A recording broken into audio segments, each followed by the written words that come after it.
জীবনের রঙ্গমঞ্চে আমরা সকলেই তুখোড় অভিনেতা, প্রতিনিয়ত অভিনয় করে চলেছি।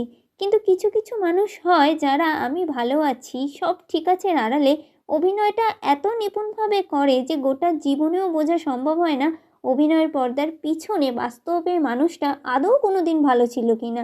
এরা শুধু বদ্ধ ঘরে লোকচক্ষুর আড়ালে নীরবে চোখের জল ফেলে, আর ঘর থেকে বেরোলেই সেই জল মুছে আমি ভালো আছির মুখোশটা পরে নেয়। কিন্তু তাদের জীবনে হঠাৎ করে কেউ যদি এসে সেই বদ্ধ দরজাটা ঠেলে ভিতরে এসে খুব শান্তভাবে প্রশ্ন করে, কি হয়েছে তোর? আমি জানি তুই ভালো নেই, আমাকে বল, আমি আছি তোর পাশে। ঠিক তখনই সেই অভিনেতার পর্দা ছিঁড়ে আসল মানুষটা তাসের ঘরের মতন ভেঙে চুরমার হয়ে যায়। কারণ সেও জানে এই ছিন্ন ভিন্ন আমিটাকে আবারও জুড়ে দেওয়ার মতন একটা মানুষ তার কাছে আছে। আসলে এই সুপারফাস্ট যুগে ছুটে চলার সময় তুই ঠিক আছিস বলার একটা মানুষের বড্ড অভাব।